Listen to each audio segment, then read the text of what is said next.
ప్రియ దేవుని దాసులు, దైవజనుల అభిషక్తులు, ఆత్మీయ తండ్రి గారు, దైవజనులు మరి మోజెస్ నాన్నగారికి సమయాన్ని అప్పగిస్తుండగా అందరూ కూడా ఒకసారి చప్పట్లు కొడుతూ దేవుని నామాన్ని ఘనపరుస్తూ దైవజనులకు సమయాన్ని ఇద్దాం. హల్లెలూయా. ప్రభునందు ప్రియమైన దేవుని ప్రజలారా, ఘనులైన మీ అందరితో కలిసి అల్పుడునైన నేను కూడా ఈ విమోచన పండుగలలో మీతో కలిసి ప్రభువుని సేవించడానికి ప్రభువు నాకు ఇచ్చిన శ్రేష్టమైన సమయాన్ని బట్టి ప్రభువుకు నేను కృతజ్ఞతలు చెల్లిస్తూ ఉన్నాను. అదే రీతిగా గ్రేస్ ఆఫ్ జీసస్ మినిస్ట్రీస్ వ్యవస్థాపక అధ్యక్షులు, నాకు అత్యంత ప్రియమైన దైవజనులు, నా కుమారుడు రెవరెండ్ డాక్టర్ రమేష్ అయ్య గారికి, అమ్మగారికి, కుటుంబానికి ప్రత్యేకంగా నేను వందనాలు తెలియజేస్తున్నాను. సహవాస దైవజనుడు అందరికీ కూడా పేరు పేరున వందనాలు తెలియజేస్తున్నాను. అదే రీతిగా ఈ సభలలో మరి సువార్త గాయక పరిచర్య జరిగించడానికి సువార్త గాయకులుగా మన మధ్యలో ఈ సంవత్సరం దైవజనులు, సువార్త గాయకులు, సుప్రసిద్ధ రచయిత, స్వరకర్త, అంత మాత్రమే కాదు, వారు ఇప్పుడు దేవుని పరిచర్య కూడా చేస్తున్నారు. సంఘ కాపరిగా మరి ప్రసంగికునిగా కూడా అనేక ప్రాంతాల్లో దేవుని పరిచర్యలో వాడబడుతున్న దైవజనులు, మరి చాలా కాలంగా పరిచయస్తులు, మరి అంతర్జాతీయ గాయకులు ప్రభుభూషణ్ గారికి ప్రత్యేకంగా వందనాలు తెలియజేస్తున్నాను. అదే రీతిగా మరి వేదిక మీదున్న సభలో ఉన్న దైవజనులు, దైవ సేవకురాళ్ళు అందరికీ కూడా పేరు పేరున వందనాలు తెలియజేస్తున్నాను. చక్కని సంగీతాన్ని అందిస్తున్నటువంటి సంగీత బృందానికి, స్థానికేతర సంఘాల నుండి వచ్చినటువంటి దేవుని ప్రజలైన ప్రతి ఒక్కరికి కూడా ప్రత్యేకంగా వందనాలు తెలియజేస్తున్నాను.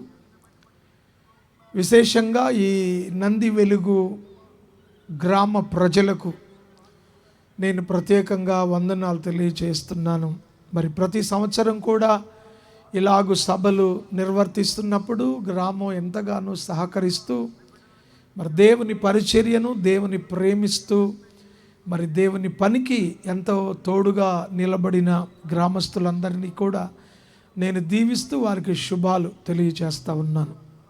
మన మధ్యలో ఉన్న నాకు అత్యంత ప్రియులు, సేవా పరిచర్యలో మరి అనేక సందర్భాల్లో పరిచర్య ఏది అనేది ఆలోచించకుండా దేవుని పరిచర్య అన్నప్పుడు మరి దేవుడు వారిని ప్రేరేపించిన కొలది దేవుని పరిచర్యలో మాకెంతగానో సహకరిస్తున్నటువంటి మరి శామ్యూల్ గారు, మీ అందరికీ తెలిసిన పేరు, ప్రసాదం శ్రీనివాసరావు గారి కుటుంబం సభ పరిచయ, దేవుని పిల్లలకు పరిచయం పేరు సమూయేలు గారు, ప్రసాదం సమూయేలు గారి కుటుంబానికి నేను ప్రత్యేకంగా వందనాలు తెలియజేస్తూ ఉన్నాను. చాలా సంతోషం. మరి మంచి ఆరాధన నడిపించినటువంటి ఎలీషాయి గారికి కూడా ప్రత్యేకంగా వందనాలు. నా పేరు మోజెస్, నేను దేవుని సేవకుణ్ణి. నన్ను ఎదురు మొండి మోజెస్ అని పిలుస్తారు. మీలో చాలామందికి నేను పరిచయమే. ఎవరైనా క్రొత్తగా రక్షించబడిన వాళ్ళు లేక క్రొత్తగా వచ్చిన వారు ఉన్నట్లయితే వారికి నన్ను పరిచయం చేసుకుంటున్నాను. మంచిది ప్రియులరా, మరి ఈ సభలు ఈ 3 దినాలు జరిగించబడుతున్నప్పుడు మరి మీకు తెలుసు, సభల కొరకు ఆర్థికపరమైన అవసరతలు ఎన్నో ఉంటాయి. మీరు ప్రార్థనాపూర్వకంగా ప్రార్థన ద్వారా సహకరించడమే కాకుండా ఈ సేవా పరిచర్యను ప్రోత్సహిస్తూ మీరు ఆర్థికంగా కూడా ఈ సేవా పరిచర్యకు సహకరించాలని నేను మీకు మనవి చేస్తున్నాను. మీకు తెలుసు, ఈ పరిచర్య అంతా కూడా విశ్వాసం మీద దేవుని వైపు చూస్తూ దేవుని ప్రజల సహకారంతో జరిగించబడేటువంటి పరిచర్య. సో దేవుని పరిచర్య కొరకు ప్రార్థించండి, సహకరించండి. దైవ దీవెనలు సమృద్ధిగా మీరు పొందుకోవాలని మీకు మనవి చేస్తున్నాను. చాలా మంచిది.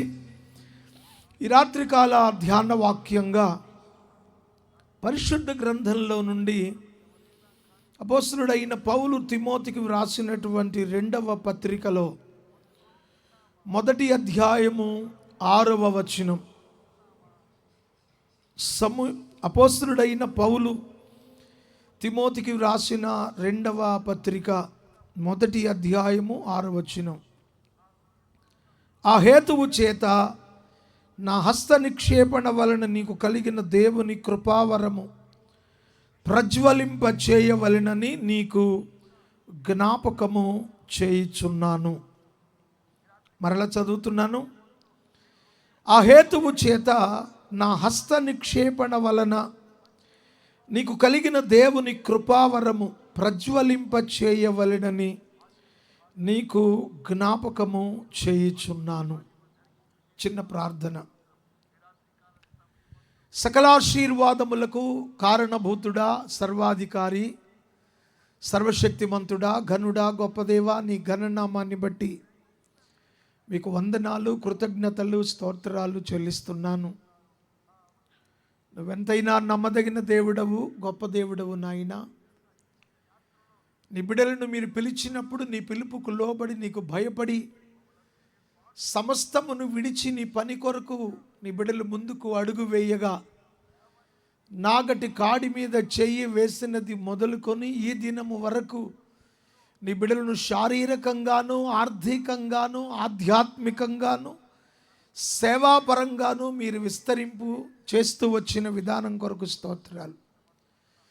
దాసులు రమేషయ్య గారిని, కుటుంబాన్ని, సేవను ఇంకను సమృద్ధిగా దీవించి ఆశీర్వదించి కృపచేత నింపండి.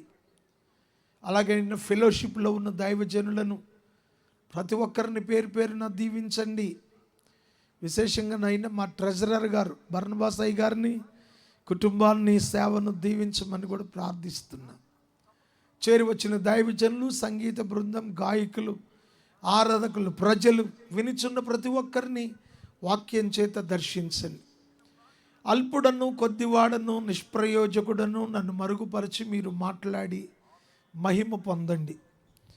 యేసు నామంలో ప్రార్థిస్తున్నాము తండ్రి.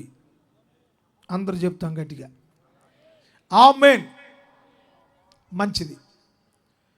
ప్రియమైన దేవుని సంగమా, దేవుని ప్రజలారా, మనం చదువుకున్న దేవుని వాక్యం అపోస్తలుడైన పౌలు తిమోతికి వ్రాసిన 2వ పత్రిక 1వ అధ్యాయంలో నుండి 6వ వచనం. ఆ హేతువు చేత నా హస్త నిక్షేపణ వలన నీకు కలిగిన దేవుని కృపావరము ప్రజ్వలింప చేయవలెనని నీకు జ్ఞాపకము చేయుచున్నాను. ప్రకటించబడినటువంటి మాటలు దైవజనుడు అపోస్తలుడైన పౌలు నోట నుండి వెలువడినటువంటి మాటలు. ఈ మాటలు దైవజనుడైన తిమోతికి వ్రాసిన ఉత్తరంలో మనం చదువుకున్నాం. పౌలును గుర్చినటువంటి చారిత్రాత్మక సంగతులు నేను మీకు చెప్పనవసరం లేదు, మీ అందరికీ తెలుసు. ఎందుకంటే ప్రతి సంవత్సరం ఏదో ఒక సందర్భంలో పౌలును గురించి మనం ఖచ్చితంగా తలస్తాము, నేర్చుకుంటాం. అయినా మీకు జ్ఞాపకం చేయడానికి 1-2 సంగతులు నేను మీకు జ్ఞాపకం చేస్తాను. పౌలు స్వతహాగా యూదా మతానికి చెందినటువంటి వాడు. అందులోనూ అతడు పరిసయ్యుల తెగకు చెందినవాడుగా చరిత్ర మనకు చెప్తోంది. ఇతడు బెన్యామీను గోత్రీకుడుగా జన్మించి యూదుడుగా ఉన్నప్పటికీ కానీ రోమా పౌరసత్వాన్ని సంపాదించుకొని అటు అన్యజనులకు అనగా యూదులకు, యూదేతరులకు కూడా ఒక అపోస్తలుడుగా నియమింపబడిన వాడుగా చరిత్ర పౌలును గురించి మనకు చెప్తుంది. పౌలు సన్హెడ్రిన్ సభలో సభ్యత్వాన్ని కలిగిన వాడై వివాహమైన కొన్ని దినాలకే, కొంతకాలానికే భార్యను కోల్పోయి పిల్లలు లేకపోయినప్పటికీ మరలా వివాహం చేసుకోకుండా తన జీవితాన్ని దేవునికి అప్పగించుకున్నటువంటి ఒక గొప్ప దైవజనుడు, అపోస్తులుడు. ఇతడు యూదా మతంలో ఉన్నప్పుడు మతపరమైన ఆసక్తి ఎంతగా అయితే కనపరిచాడో, యూదా మతంలో నుండి క్రైస్తవ మార్గంలోనికి వచ్చిన తరువాత అంతకంటే మరి ఎక్కువ దైవికమైన ఆసక్తిని కనపరచడం అనేది ఈయన జీవితంలో మనం నేర్చుకోవలసినటువంటి గొప్ప విషయం. యేసు ప్రభు వారు ఒకసారి పరిసయ్యులు, శాస్త్రులతో మాట్లాడేటప్పుడు, ఆయన శిష్యులతో చెప్పేటప్పుడు, సమాజానికి బోధించేటప్పుడు పితృపారంపర్యాచారంగా వస్తున్న భక్తి ఎలాగైతే చేశారో అంతకు మించి భక్తి మీరు ఇప్పుడు చెయ్యాలి అనే మాటలు యేసు ప్రభు వారి నోట నుండి వెలువడడం మనం చూస్తాం. పౌలు కూడా యేసయ్య ఎలాగైతే బోధించాడో దాని అనుకరణ లేక దాని యొక్క అడుగుజాడల్లో నడిచాను అని చెప్పడానికి రుజువుగా అతడు తన పితృపారంపర్యాచారమైన భక్తి ఎంత నిష్ఠగా చేశాడో, యేసు ప్రభువును దేవునిగా తెలుసుకొనిన తరువాత అంతకంటే ఎక్కువ భక్తిని తన జీవితంలో కనపరచడం అనేది మనం చూస్తాం. కొన్నిసార్లు క్రైస్తవ సంఘము యొక్క భక్తి విధానాన్ని మనం గమనిస్తే, భక్తి ప్రారంభించిన తొలి దినాల్లో ఉన్నటువంటి ఆ వేడి, భక్తి ప్రారంభించినటువంటి తొలి దినాలలో ఉన్నటువంటి ఆ ఉత్సాహం, భక్తి ప్రారంభించినటువంటి తొలి దినాల్లో ఉన్నటువంటి ఆ ఉజ్జీవం కొంతకాలం తరువాత చల్లారిపోవడాన్ని మనం చూస్తాం. ఇక మిగిలేది ఏంటంటే, ఒకప్పుడు ఈయన బాగా పాడేవాడు, ఒకప్పుడు బాగా ప్రసంగించేవాడు, ఒకప్పుడు బాగా పరిచర్య చేసేవాడు, ఒకప్పుడు బాగా దేవుని కొరకు ముందుకొచ్చేవాడు. ఇక ఇలా చెప్పుకోవడం ప్రారంభించాల్సి వస్తుంది అన్నమాట. సో నేనేమంటాను అంటే, దేవుడు మన నుండి ఏం ఆశపడుతున్నాడు అంటే, ఒకప్పుడు ఎలా భక్తి చేశాడో అంతకంటే ఎక్కువ చేస్తున్నాడు అనే సాక్ష్యాన్ని దేవుడు మన నుండి ఆశపడుతున్నాడు. ఒకప్పుడు చేశాడు అని చెప్పుకుని బ్రతకడం కాదు, ఒకప్పటి చేసిన భక్తి కంటే ఇంకా ఎక్కువ చేస్తున్నాడు అనే ఆ సాక్ష్యం క్రైస్తవ సంఘానికి చాలా అవసరం.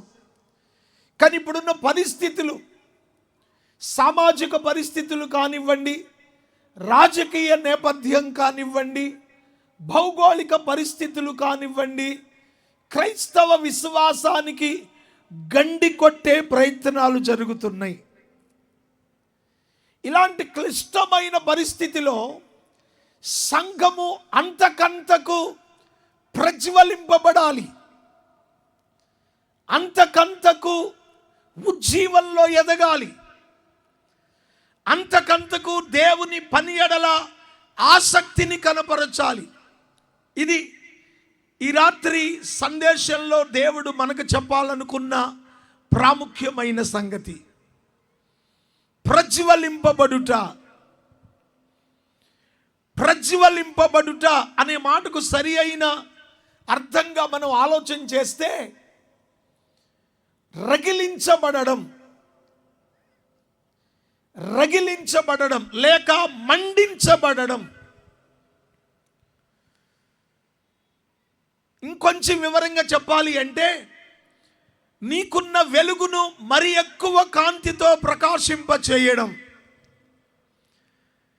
నీ యొక్క కాంతి మరింత శ్రేష్టమైనదిగా ప్రకాశింప చేయబడడం, ప్రజ్వలింపబడడం అనేటువంటి మాట వెనుక ఈ పదాలు కూడా మనం చేర్చుకోవచ్చు. సో దీన్ని బట్టి పౌలు ఈ మాటలు తిమోతికి వ్రాయడం వెనుక ఉద్దేశం ఏమిటి అంటే, తిమోతిని ఆధ్యాత్మిక చైతన్యంలోనికి తీసుకురావాలనుకుంటున్నాడు. సో పౌలు యొక్క ఆలోచన సంఘము ఆధ్యాత్మిక చైతన్యంలోనికి రావాలి, ఆధ్యాత్మికంగా రగిలించబడాలి, ఆధ్యాత్మికంగా మరింత ఎక్కువగా ప్రకాశించాలి, ఆధ్యాత్మికంగా మండించబడాలి. ఇక్కడ పౌలు చెప్పిన మాటలో నేను నీకు జ్ఞాపకం చేస్తున్నాను అనే మాట మీరు జాగ్రత్తగా ఆలోచన చేస్తే అవతల వ్యక్తి మర్చిపోకుండా ఉండడానికి, అవతల వ్యక్తి తాను ప్రారంభించిన పనిలో వెనక్కి తిరిగి రాకుండా ఉండడానికి, అవతల వ్యక్తి ఒకవేళ మర్చిపోయి ఉంటే తిరిగి మరలా ఆ పనిని ప్రారంభించడానికి ఉపయోగించే పదం అది. నేను నీకు జ్ఞాపకం చేస్తున్నా, నువ్వేదో మర్చిపోయావని కాదు, నువ్వేదో దిగజారిపోయావని కాదు, నువ్వేదో వెనకబడిపోయావని కాదు. నీవున్న స్థితిలో ఇంకొంచెం మెరుగుపరచబడాలి, ఇంకొంచెం ప్రకాశించాలి. ఈ సంగతి ఎల్లప్పుడూ నువ్వు నీ మనసులో ఉంచుకోవాలి అనే భావన కలిగించడానికి జ్ఞాపకం చేస్తున్నాను అన్నాడు. పౌలు ఈ ఉత్తరం రాసేటప్పటికీ ఇంచుమించుగా అవసాన దశలో ఉన్నాడు. సుమారు 25 సంవత్సరాలు అనర్గళమైన దేవుని సేవా పరిచర్య, 3 సువార్త ప్రయాణాలు చేసినటువంటి మహాభక్తుడు. శారీరకమైన జీవితం మీద వైరాగ్యాన్ని తెచ్చుకొని దైవికమైన జీవితం మీద ఆసక్తిని పెంచుకున్నటువంటి వాడు. లోకాన్ని నష్టంగా ఎంచుకొని మరణాన్ని బహుమానంగా ఎంచుకున్నటువంటి వాడు. ఎంత గొప్పగా ఈ వ్యక్తి ఆధ్యాత్మికంగా రగిలించబడితే ఇలాంటి మాటలు మన ఎదుటకు తీసుకురాబడ్డాయో ఒకసారి మీరు ఆలోచించాలని నేను మీకు మనవి చేస్తున్నాను. పౌలు యొక్క అవసాన దశలో తన ఆత్మీయ కుమారుడైన తిమోతికి ఈ పత్రిక వ్రాస్తా ఉన్నాడు. ఇంచుమించు పౌలు తిమోతి గారికి 2 పత్రికలు వ్రాసినట్లు చరిత్ర మన ఎదుట 2 పత్రికలను ఉంచడం మనం చూస్తాం. ఇక్కడ ఆత్మీయ కుమారుడు అనే పదాన్ని ఉపయోగించినందుకు నేను మీకు సంగతి గుర్తు చేస్తాను. నిజమైన క్రైస్తవ సంఘము, మీ సంఘ కాపరి నీకు ఆత్మీయ తండ్రి అయితే, నీ సంఘ కాపరి నీకు ఆత్మీయ నాయకుడైతే, నిజంగా మీరు మీ సంఘ కాపరికి ఆత్మీయ పిల్లలుగా పరిగణించబడితే మీరు దైవజనునికి ఎంత సన్నిహితంగా ఉన్నారు. దైవజనునికి నీకు మధ్య ఉన్నటువంటి ఆ స్పిరిచువల్ రిలేషన్, ఆ ఆధ్యాత్మిక బాంధవ్యం ఎంత పటిష్టంగా ఉన్నది అనేది ఒకసారి మీరు ఆలోచించుకోవాలి.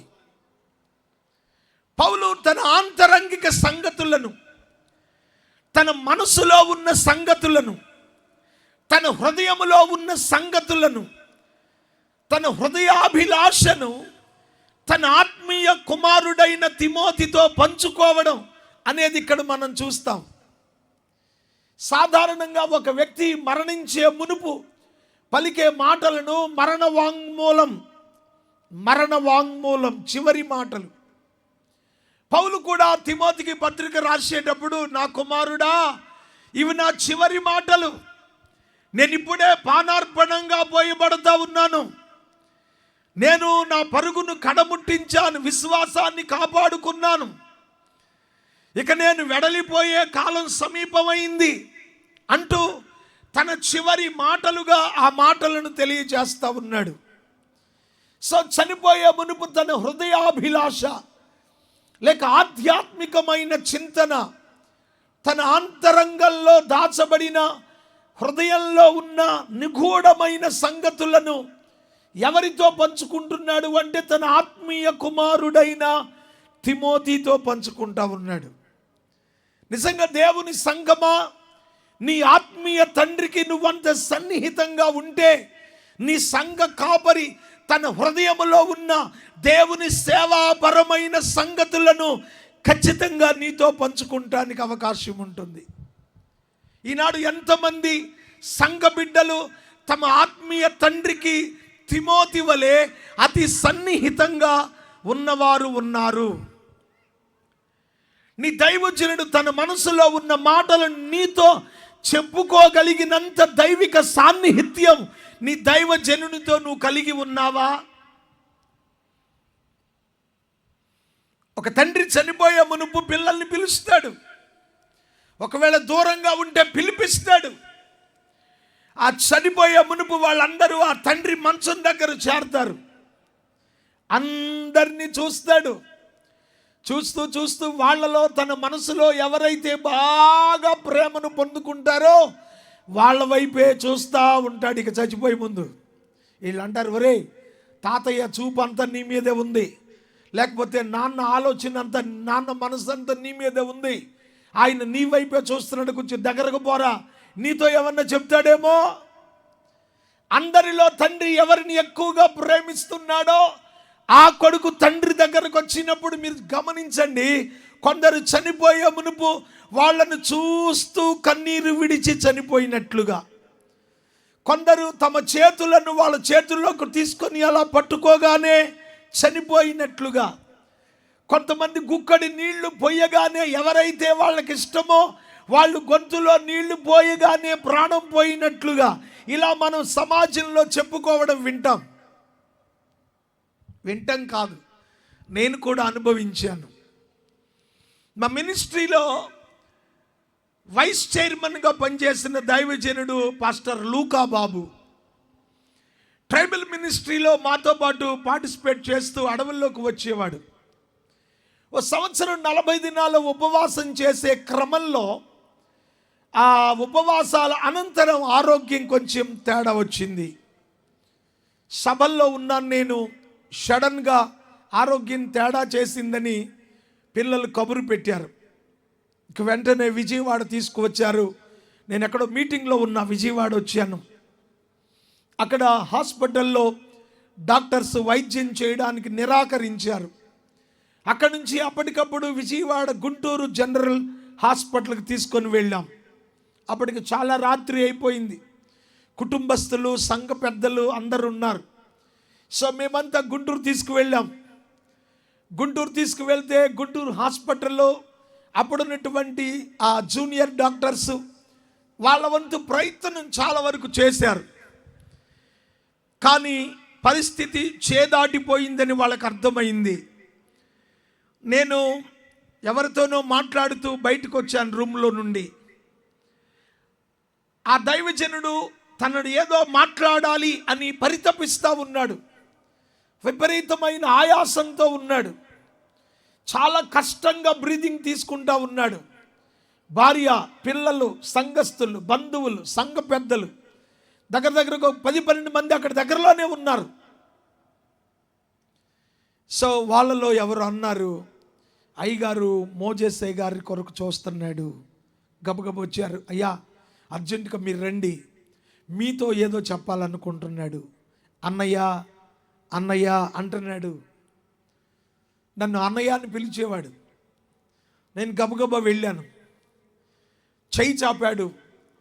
నేను ఆ చెయ్యి పట్టుకున్నాను. అన్నయ్య, అమ్మాయి, పిల్లలు, సంఘం, ఈ 3 మాటలే చెప్పాడు. నా చెయ్యి అలా పట్టుకునే ఉన్నాడు. గట్టిగా ప్రాణాన్ని విడిచిపెట్టేశాడు.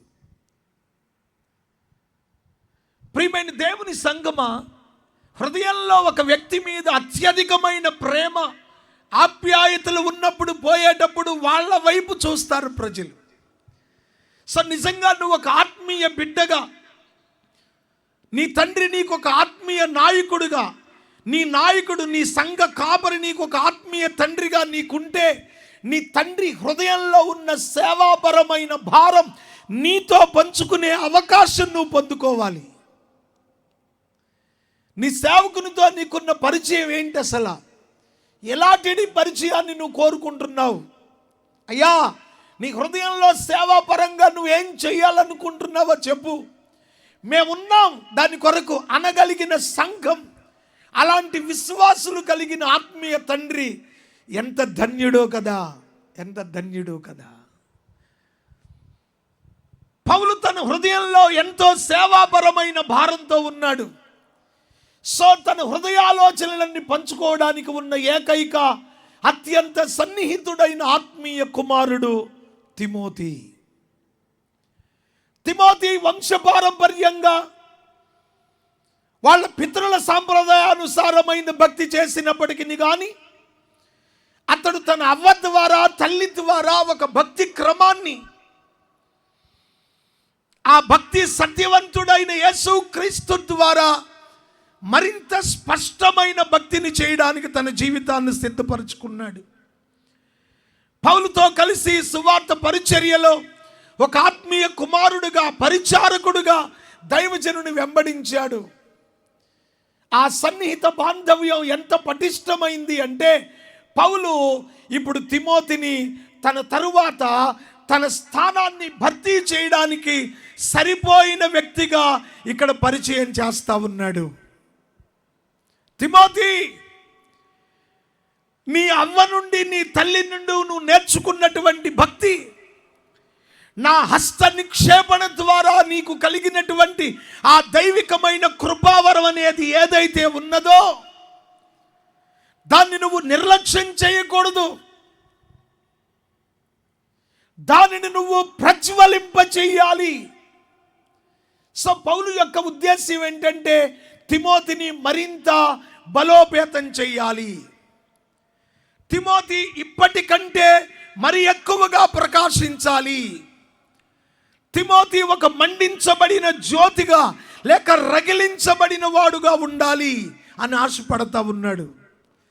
ఎందుకు ఈ కోరిక? పౌలు ఆంతరంగికంగా నిక్షిప్తమై ఉన్న ఈ అనిర్వచనీయమైన కోరిక అసలు ఇతనికి ఎలా కలిగింది? ఈ కోరిక ఇతనిలో పుట్టడానికి గల కారణం, ఈ కోరిక తిరిగి తన ఆత్మీయ బిడ్డ ద్వారా సమాజానికి ఒక నెరవేర్పుగా చూపించాలనే ఆరాటం కలగడానికి అసలు బీజం ఏమిటి అని మీరు ఆలోచన చేస్తే, యేసు ప్రభువారు శిష్యులతో చెప్పిన ఒక మాట నేను మీకు పరిచయం చేస్తాను. మత్తయి సువార్త 5వ అధ్యాయంలో 15వ వచనాన్ని కనుక మీరు చూస్తే అక్కడ యేసు ప్రభువారు శిష్యులతో చెప్పినటువంటి ఒక శ్రేష్టమైన సంగతి మీరు చూడొచ్చు. అక్కడ మత్తయి సువార్త 5వ అధ్యాయం 15-16 వచనాలు. మనుష్యులు దీపము వెలిగించి కొంచెము క్రింద పెట్టరు గాని అది ఇంట నుండి వారందరికీ వెలుగునిచ్చుటకై దీపస్తంభము మీదనే పెట్టుదురు.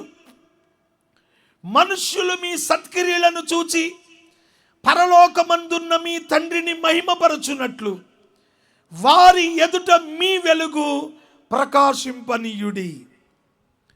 పౌలు నోట నుండి చెప్పబడిన ఈ మాట వెనుక అసలు ఇతని హృదయంలో ఈ వెలుగు లేక ఈ మంట, ఈ భారం ఎక్కడి నుంచి కలిగిందంటే ఆ దేవాది దేవుడైన యేసయ్య బోధలో నుండి ఇతడు దాన్ని పుణికి పుచ్చుకున్నాడు. వాస్తవంగా యేసు ప్రభువుతో కలిసి ఈయన పరిచర్యలో లేడు. యేసు ప్రభువుతో కలిసి ఉన్నటువంటి 12 మంది శిష్యులకు యేసు ప్రభు వారు చెప్పినటువంటి మాట, లేక ఆయన కొండ మీద ప్రసంగం చేసినప్పుడు ఆ క్రమంలో ఆయన ఉపయోగించిన కొన్ని వాక్యాలలో ఇది ఒకటిగా మనం తీసుకుంటే యేసు ప్రభు చెప్పింది ఏమిటి అంటే, మనుష్యులు మీ సత్క్రియలను చూచి, క్రైస్తవ సంఘాన్ని చూచి, రక్షణ పొందిన విశ్వాసిని చూచి, యేసయ్యను వెంబడిస్తున్న వారిని చూచి, యేసయ్య రక్తములో కడగబడిన వారిని చూచి, యేసు నామంలోనికి రక్షణ పొందిన వారిని చూచి, మీ సత్క్రియలను చూచి లోకము దేవునిని మహిమపరచాలి. సంఘము ఎప్పుడైతే ఈ ప్రకాశవంతమైన వెలుగును ప్రకాశింపగలుగుతుందో, సంఘము ఎప్పుడైతే మండించబడుతుందో, ఆధ్యాత్మిక పరంగా దైవికంగా సంఘము ఎప్పుడైతే క్రీస్తు వెలుగు తనలోనికి వచ్చుట ద్వారా తిరిగి ఆ వెలుగును పరావర్తనం చేయడాన్ని బట్టి క్రైస్తవ సంఘంలో నుండి దేవుని వెలుగు సమాజంలోనికి ప్రకాశింప చేయబడడం అనేది ఎలా జరుగుతుంది అంటే మన సత్క్రియలు, నీ క్యారెక్టర్, నీ జీవన విధానం, నీ నడవడిక, నీ మాటలు, నీ ప్రవర్తన, నీ చూపు, నీ జీవితంలో నువ్వు చేస్తున్నటువంటి ప్రతి పని ద్వారా, నువ్వు పలికే ప్రతి మాట ద్వారా క్రీస్తు వెలుగు లోకంలోనికి ప్రకాశింపబడుతుంది. లోకము యేసు ప్రభు దగ్గరకు రావాలి అంటే, లోకము యేసు క్రీస్తు వెలుగులోనికి రావాలి అంటే ఈ వెలుగు ఆ చీకటిలోనికి ప్రకాశింపబడాలి. నువ్వు వెలిగించబడితే, నువ్వు రగిలించబడితే, నువ్వు మండించబడితే, నువ్వు ప్రకాశించడం జరిగితే ఈ వెలుగు చీకటిలో ఉన్న వారిని క్రీస్తు సన్నిధికి నడిపించడానికి దోహదపడుతుంది. కనుక ఎవడైనా దీపం వెలిగిస్తే కొంచెం కింద పెట్టుకోరు. అది ఇంటిలో ఉన్న వాళ్ళకు వెలిగినివ్వడానికి ఇంటిలో ఏ ఎత్తైన స్థలంలో దాన్ని పెడితే ఇంటిలో ఉన్న వారికి వెలుగునిస్తుందో, అలాగే క్రైస్తవ జీవితం అనేటువంటి ఈ భక్తి వెలుగు, నంది వెలుగు అనే ఈ గ్రామంలో క్రీస్తు వెలుగు అనేది నీలో నుండి ప్రకాశింప చేయబడాలి. ఈ వెలుగు ఎప్పుడైతే సమాజంలోనికి ప్రకాశింపబడుతుందో, ఈ వెలుగు ఎప్పుడైతే చీకటిలోనికి ప్రకాశింపబడుతుందో, చీకటిలో ఉన్నటువంటి ఆ జీవితాలు క్రీస్తు వెలుగులోనికి నడిపించబడతాయి. వాళ్ళు నడిపించబడాలి అంటే మనం వెలిగించబడాలి. మనం వెలిగించబడడం అంటే ఇక్కడ దాని అర్థం ఏంటి అంటే నీ ఆధ్యాత్మిక జీవన విధానం. ప్రజలు నేను వేసుకున్న వస్త్రాలను బట్టి అయితే యేసు ప్రభువుని నమ్ముకోరు. ఇది నేను ఘంటాపదంగా చెప్పగలను. ప్రజలు నాలో వెలుగుతున్న క్రీస్తును చూడగలిగిన రోజున వాళ్ళు యేసు క్రీస్తు దగ్గరకు రాగలుగుతారు. సో నేను వెలిగించబడాలి. కానీ ఈనాడు సమాజం ఎలా ఉన్నది అంటే మేము వెలిగించబడ్డాము అని చెప్పుకుంటున్నాం. జరుగుతుంది ఏంటి అంటే మేము వెలిగించబడ్డాం అని చెప్పుకుంటున్నామే తప్ప ఈ వెలుగు అనేది బయటకు రావడం లేదు. తద్వారా వెలుగులోనికి రావలసిన అనేకమైన జీవితాలు చీకటిలోనే ముగిసిపోతా ఉన్నాయి. వెలుగులోనికి రావలసిన అనేకమైన బ్రతుకులు చీకటిలోనే మ్రగ్గిపోతున్నాయి, చీకటిలోనే అణగారిపోతున్నాయి, చీకటిలోనే మరణించి నరకానికి వెళ్ళిపోతున్నాయి.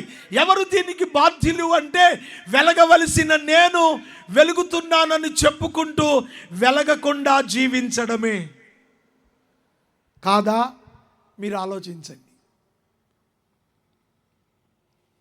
పూర్వం రైల్వే క్రాసింగ్ దగ్గర ఈ కరెంటు లేని రోజుల్లో లాంతర్ పట్టుకొని నిలబడే వాళ్ళట.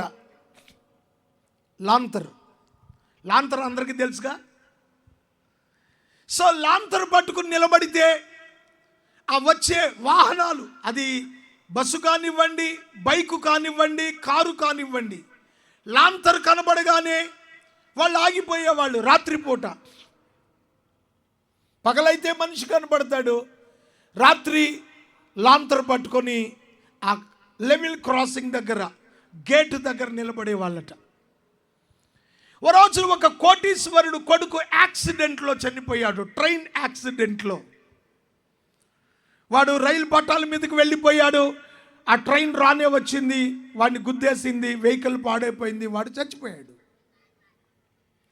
సో బాగా కలిగిన వాడు కనుక కేసు పెట్టాడు తండ్రి. ఆ కేసులో ప్రధాన ముద్దాయి ఎవరు, ప్రధాన నిందితుడు ఎవరు అంటే అక్కడ లాంతర్ పట్టుకొని నిలబడినటువంటి వ్యక్తి, ఆ ఉద్యోగం చేసేవాడు. ఆ రైల్వే క్రాసింగ్ గేట్ కీపర్ ఒకడు ఉంటాడు కదా, గేట్ వేశారు గేట్ తీశారు అంటారు కదా, వాడు. సో వాడిని పిలిచారు. ఎవరా నీ పేరేంటి? నా పేరు మోషే అండి. నువ్వేం చేస్తావు? ఆ తెనాలి కటివరం గేటు కాడ నేను లాంతరు పట్టుకుంటాను సార్. ఒక 23వ తారీఖున జరిగిన యాక్సిడెంట్లో ఒక కోటీశ్వరుడు కొడుకు చనిపోయాడు. తెలుసా నీకు? తెలుసండి. ఆ రోజున ఉద్యోగం చేసింది ఎవరు? నేనే సార్. అవునా? ఆ రోజున ట్రైన్ వస్తుందన్న వార్త నీకు వచ్చిందా? అవునండి, అంగళకుదురు నుంచి నాకు వార్త వచ్చింది, ట్రైన్ వస్తుంది. మరి నువ్వేం చేసావు? నేను లాంతరు పట్టుకుని ఉన్నాను సార్. నువ్వు లాంతరు పట్టుకున్నావా? నేను లాంతరు పట్టుకున్నాను సార్. ఓకే, నువ్వు ఇంటికి వెళ్ళిపో. వీడిదేం తప్పు లేదు, కేసు కొట్టేశారు. వాడు వెళుతూ వెళుతూ వాడిలో వాడే అనుకుంటున్నాడట, దేవుడా దేవుడా దేవుడా దేవుడా, జడ్జి గారు ఇంకొక మాట అడిగితే నా ఉద్యోగం పోయేది, నా ప్రాణం మీదకి వచ్చేది, దేవుడా అనుకుంటున్నాంట. ఏం అడగాలి? జడ్జి గారు అన్నాడు, నువ్వు లాంతరు పట్టుకున్నావా? లాంతరు పట్టుకున్నాను సార్. ఆ లాంతరు వెలుగుతుందా? లాంతరు ఆ రాత్రి వెలగలేదు. లాంతరు వెలగలేదు. వెలగని లాంతరు పట్టుకున్నాడు వీడు. లాంతరు కనుక నిజంగా వెలుగుంటే ఆ వ్యక్తి ఆ క్రాసింగ్ దాటి రైలు పట్టాల మీదకి రాడు. కానీ వెలుగుతున్న లాంతరులో నుండి వెలుగు అనేది బయటకు రాలేదు కనుక ట్రైన్ రావట్లేదు అనుకుని వీడు ముందుకెళ్ళిపోయాడు. ట్రైన్ రానే వచ్చింది, యాక్సిడెంట్ అయింది. ఇంతకీ దీనికి కారణం ఎవరు అంటే లాంతరు పట్టుకున్నోడే. డ్యూటీ చేశాడు, లాంతరు కూడా పట్టుకున్నాడు, ఉపయోగం లేదు. ఎందుకు? అది వెలగడం లేదు. ఈనాడు చాలామంది క్రైస్తవ జీవితాలు ఎలాగున్నాయంటే లాంతరు వలె సమాజానికి కనబడుతున్నారు, కానీ ఇవన్నీ వెలగని లాంతరు లాగానే ఉన్నాయి. నేను వెలిగించబడకపోతే, నాలో నుండి క్రీస్తు ప్రకాశవంతమైన వెలుగు చీకటిలోనికి వెళ్ళకపోతే, చీకటి జీవితాలు పతనం కావడానికి కారణం నేనే. ఒకవేళ ఆ వెలగని లాంతరుగా నువ్వున్నావా? నిన్ను బట్టి నీ కుటుంబంలో ఎంతమంది నరకానికి పోతున్నారో ఆలోచన చేసావా?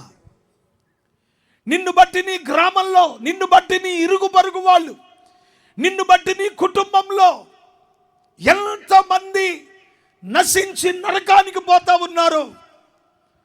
నువ్వు వెలిగించబడకపోతే ఆ జీవితాలకు జవాబుదారీ నువ్వు కాదా? ఆలోచించి. ఈనాడు క్రైస్తవ సమాజం, నేను సేవకులు విశ్వాసులు అని పేరు పెట్టడం లేదు, టోటల్గా క్రైస్తవ సమాజం, ఇంక్లూడింగ్ మీ ఆల్సో. సమాజం ఎలా ఉన్నది అంటే సమాజానికి మాత్రం వెలుగుతున్న లాంతర్లాగా కనబడుతున్నాం. కానీ నిజంగా మనం వెలిగించబడితే ఎంతమంది సంఘాలలోనికి చేర్చబడేవారో ఒకసారి ఆలోచించండి.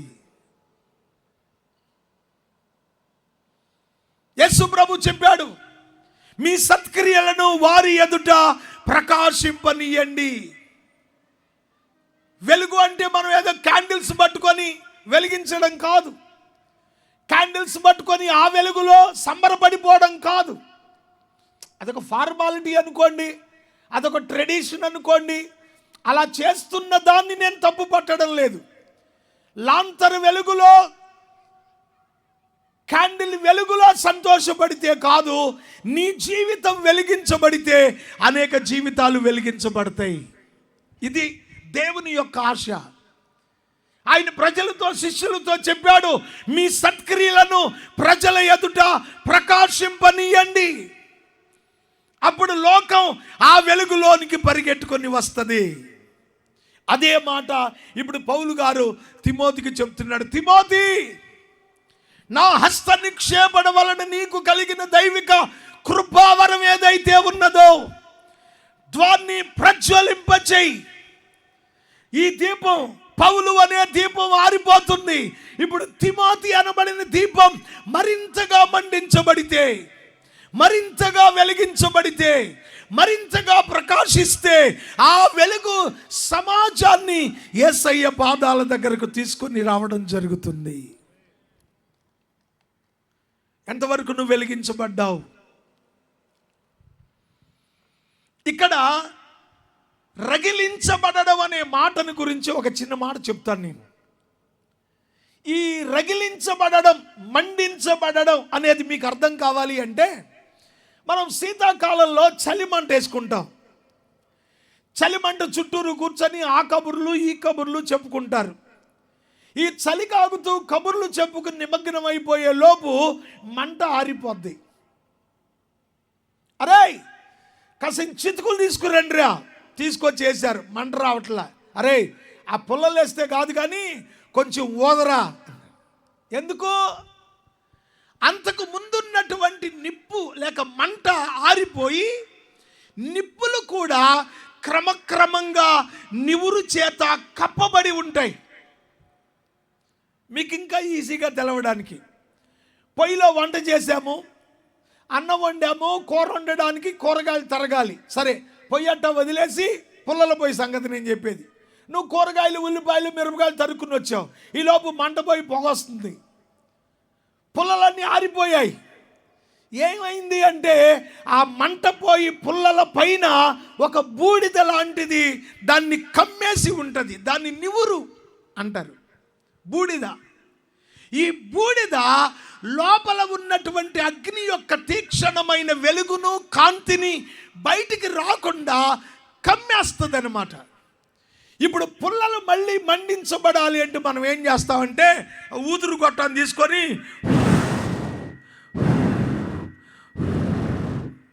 ఊదిరా. ఊదురు గొట్టం ఊదిన వాళ్ళు ఇప్పుడు లేరులే, అప్పుడోళ్ళు. నా వయసు వాళ్ళు అందరూ ఊదురు గొట్టం ఊదిన వాళ్ళే. నేను కూడా ఊదురు గొట్టంతో ఊది వంట చేసినాను. ఎందుకంటే మా ఆవిడికి పెళ్ళైన కొత్తలో వంట రాదు. నేనే పుల్లలు పోయి అంటించి ఊది నానా బాధలు పడి నాకు తొందరగా చూపు పోయింది కూడా. అందుకే కళ్ళు ఇప్పుడు సరి కనబడి ఆ పొగ అంతా కళ్ళలో పడి. ఈ ఊదటం ఎప్పుడైతే మొదలు పెడతామో ఆ నిప్పుల పైన ఉన్న బూడిద వంటి ఆ నివురు అనేది పక్కకి వెళ్ళిపోయి మళ్ళీ రగిలించబడి మళ్ళీ మంట వస్తుంది, మళ్ళీ వంట చేసాం. భక్తి కూడా అంతే. రక్షించబడిన తొలి దినాల్లో మనం రగిలిపోతాం, చెప్పులు లేకుండా అయినా తిరిగేస్తాం, ఎండ వాన లెక్క చెయ్యం, తినకపోయినా పని చేస్తాం, ఉన్నదంతా దేవుని కోసం అన్నట్టుగా బతికేస్తాం. చచ్చినా బతికినా దేవుని కోసం అనే ఒక బలమైన ఆ సమర్పణ, ఆధ్యాత్మిక తీవ్రత, రగిలించబడతాం. కొంతకాలానికి సమస్యలు, కష్టాలు, అప్పులు, పిల్లలు, పెళ్ళిళ్ళు, బాధలు, ఇళ్ళు, వాకిళ్ళు, రోగాలు, దెయ్యాలు అన్నీ వచ్చి పడతాయి. ఇవన్నీ వచ్చి పడేటప్పటికి మండే మంటంతా పోయి పైన బూడిద వచ్చేస్తుంది. ఇక ఇప్పుడు ఒకప్పుడు బాగా, ఒకప్పుడు ఎంతో, ఒకప్పుడు ఇంత చెప్పుకుంటూ మా తాతలు నేతులు తాగారు, మా మూతులు వాసన చూడండి అన్నట్టుగా ఎప్పుడో చేసింది. అది పెద్దోళ్ళు అంటారు కదా, పాడిందే పాడరా పాసిపడ దాసుడని. నేను అప్పుడు అట్ట చేశా, నేను ఇప్పుడు ఇట్ట చేశా అని చెప్పుకున్న దాకా ఇప్పుడేం లేదు, చల్లారిపోయింది. ఆ బూడిద పైన కమ్మేసింది.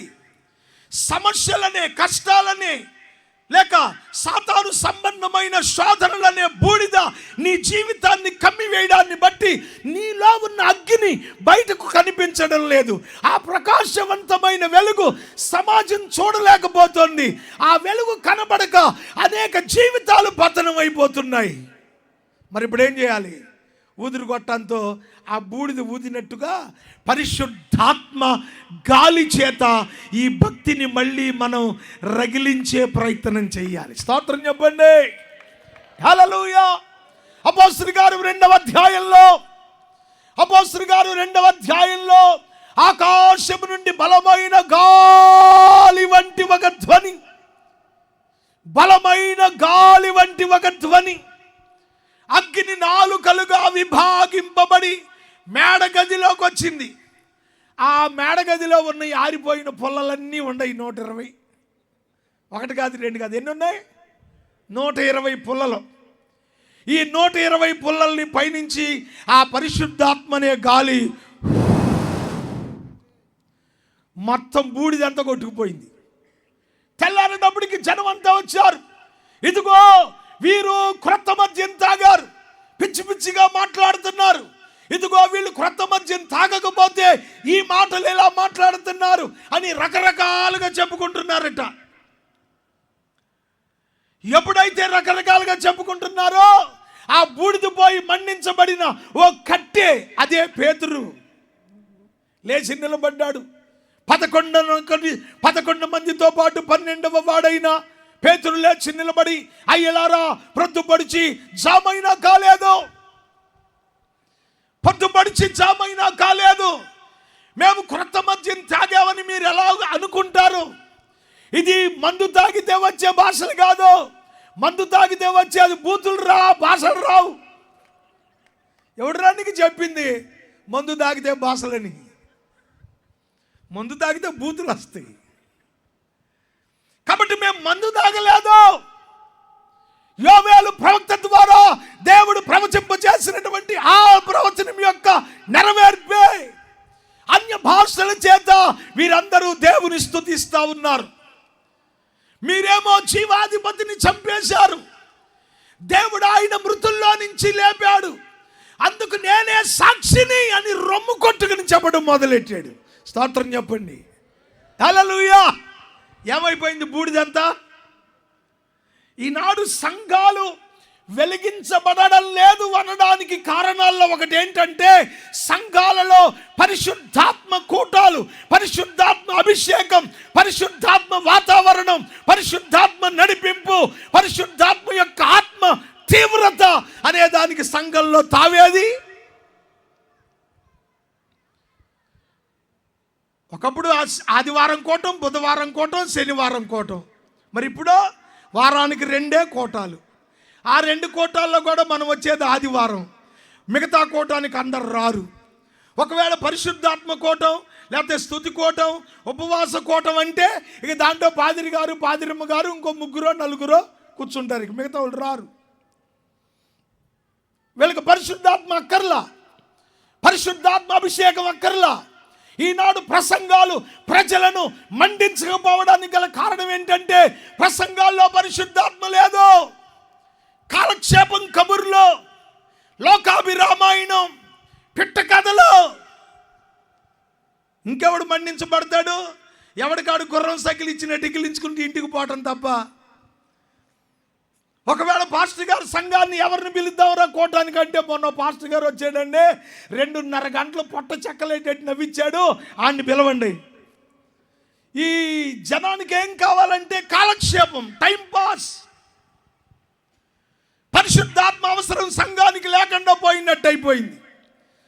పరిశుద్ధాత్మతో కూడినటువంటి బోధను సంఘం స్వీకరించలేకపోతా ఉంది. ఒకవేళ దైవజనుడు ఆత్మ చేత నింపబడి గద్దిస్తే లోబడే వాళ్ళు లేరు. ఆత్మచేత గద్దిస్తే దాన్ని స్వీకరించే వాళ్ళు లేరు. దేవుని యొక్క పరిశుద్ధాత్మ మంట వాళ్ళ జీవితాలను మండించడానికి హృదయంలో అవకాశాన్ని ఇచ్చే వాళ్ళు లేరు. ఇంకా నువ్వేం వెలుగుతా, నువ్వెవరిని వెలిగిస్తా? కాబట్టి తిమోతి, నువ్వు ప్రజ్వలింపబడాలి, అనగా రగిలించబడాలి, నువ్వు వెలిగించబడాలి. నా తర్వాత ఆ స్థానంలో నువ్వు నిలబడబోతున్నావు, జాగ్రత్త, నేను నీకు జ్ఞాపకం చేస్తున్నా.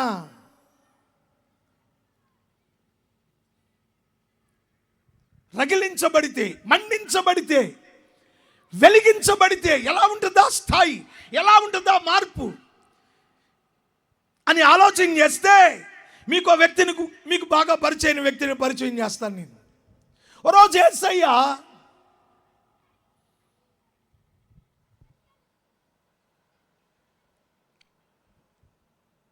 పొట్టి జక్కయ్య దగ్గరకు పోయాడు. ఎరుకో పట్టణానికి వెళ్ళి ఆ మార్గం గుండా వెళుతూ జక్కయ్య ఏ చెట్టు మీద ఉన్నాడో ఆ చెట్టు కింద నిలబడ్డాడు. శిష్యులు, ప్రజలు అందరు నిలబడ్డారు. ఏమిటి యేసయ్య ఇక్కడ నిలబడ్డాడు? జక్కయ్య త్వరగా దిగు, నేడు నేను నీ ఇంట ఉండవలసి ఉంది. త్వరగా జక్కయ్య దిగాడు. యేసయ్య అంతటి వాడు నా ఇంటికి రావడానికి నేను ఏ పాటి వాడిని? దేవుని స్వరం జక్కయ్య జీవితంలో ఒక పెను మార్పు. ఒక సంచలనాత్మకమైన కదలికను తీసుకొచ్చింది. జక్కయ్య త్వరగా వెళతా ఉన్నాడు ఇంటికి. జక్కయ్య వెనకాల యేసయ్య నడుస్తున్నాడు. యేసయ్య వెనకాల ప్రజలు ఉన్నారు. ఈ ప్రజలందరూ కూడా మాట్లాడుకుంటున్నారు. ఏమని?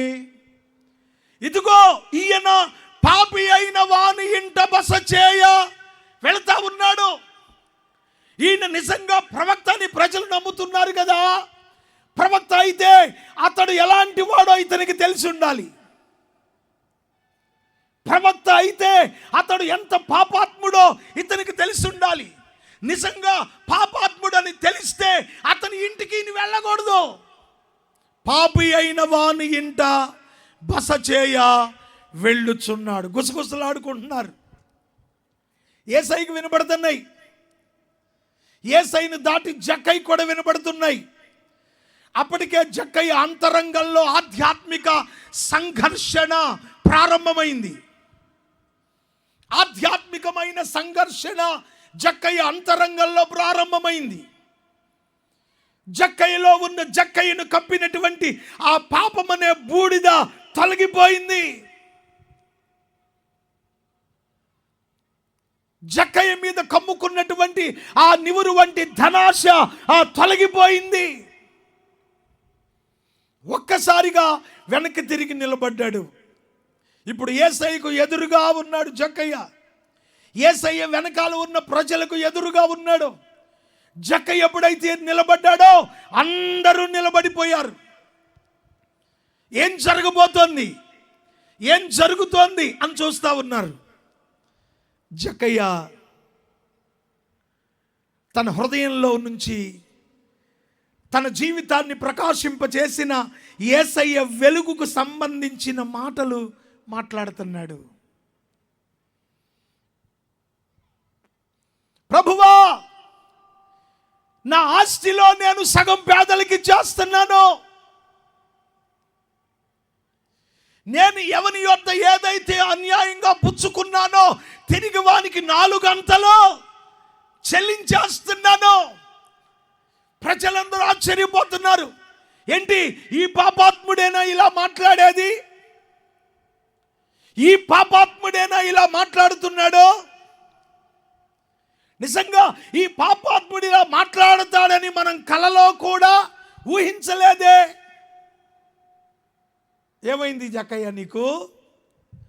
క్రీస్తు వెలుగు జక్కయ్యను వెలిగించడం ప్రారంభించింది. స్తోత్రం చెప్పండి. క్రీస్తులో ఉన్న వెలుగు పాపి అయిన జక్కయ్య జీవితాన్ని రగిలించడం ప్రారంభించింది. ప్రభు మహిమ కొరకు చెప్తా ఉన్నాను నేను. ప్రభు మహిమ కలగాలని చెప్తా ఉన్నాను ప్రియులరా. ఓ రోజు నేను పత్రికలు పట్టుకొని ఒక ఊరు వెళ్ళాను. ఆ ఊరిలో ఉన్నటువంటి ప్రజలకు పత్రికలు పంచుతూ ఉన్నాను. ఆ పత్రికలు పంచడం అయిపోయింది. అలా సంవత్సరం దాటిపోయింది. ఆ ఊరు నుంచి కొంతమంది మా దగ్గరకు ప్రార్థన కూడా వస్తూ ఉన్నారు. ఒక రోజున ఒక ఇంట్లో ప్రార్థనా కూటమి ఏర్పాటు చేశాం. ఆ కూటానికి మొట్టమొదటిగా నేను మా సంఘ పెద్ద ముందు ఇద్దరం వెళ్ళాం. డ్రమ్ము సంఘనేసుకొని పోయాం ఇద్దరం. వాకిట్లో భార్య భర్త పిల్లలు నిలబడి ఉన్నారు. అది ఓ చుట్టిల్లు. వాకిట్లో ఒక ఇత్తడి బిందెలో పాలు, ఒక పెద్ద బేసిన్, కాసిన పువ్వులు, టవలు ఏవేవి పెట్టుకుని ఉన్నారు. సరే లోపలికి వెళ్ళబోతుంటే ఇంటి ఆయన అన్నాడు, అయ్యా ఒక్క నిమిషం ఉండండి. ఏంటి చెప్పండి అన్నాను. కొంచెం మేము మీ కాళ్ళు కడగాలనుకున్నాము. మీ కాళ్ళు కడిగిన తర్వాతనే మీరు ఇంట్లోకి రావాలి. నాకు ఇలాంటి ఏమి ఇష్టం ఉండదు. కాళ్ళు కడగటం ఈ కార్యక్రమాలు ఏమి అక్కర్లేదు. పదండి, కూటం పెట్టుకుందాం, పదండి, సంఘస్థులు నిదానంగా వస్తారు, పదండి అన్న. లేదు లేదు లేదు లేదు, ఈరోజు ఈ కార్యక్రమం ఖచ్చితంగా జరగాల్సిందే పట్టుబట్టారు. సరే నేను మా సంఘ పెద్ద అన్నాడు, అన్నయ్య మరి వాళ్ళు ఎందుకు ఆశపడుతున్నారు కదా, సరే కడగని అన్నాడు. ఎందుకంటే వాళ్ళు ఏడుస్తున్నారు, భార్య భర్తలు ఇద్దరు. సరే నేను అన్నాను, సరే మీరు ఏడవద్దు, ఎందుకు కాళ్ళు కడగాలనుకుంటున్నారో చెప్పండి. అది విన్న తర్వాత నేను కాళ్ళు కడిగించుకోవాలో వద్దో తర్వాత నేను చెప్తాను చెప్పండి అన్నాను. అప్పుడు భర్త అన్నాడు, మీరు ఈ ఊరు వచ్చేటప్పటికి మా ఊరి పరిస్థితి, నేను పొలానికి వెళ్ళి ఇంటికి వచ్చేటప్పటికి వాకిట్లో చూస్తా, నేను ఎవరి అయినా మగాళ్ళ చెప్పులు వాకిట్లో ఉంటే నేను మళ్ళీ వెనక్కి తిరిగి వెళ్ళిపోతా ఊళ్ళోకి. అంటే పరాయి మగోడు నా భార్య దగ్గర ఉన్నాడని దాని అర్థం. అంతకు మించి నేనేం చేయలేను. ఏ చెప్పులు లేకపోతే నేను ఇంట్లోకి వెళ్తా, పరాయి మగోడు చెప్పులు వాకిట్లో ఉంటే నేను ఊళ్ళోకి వెళ్తా. మీరు రాకముందు పరిస్థితి.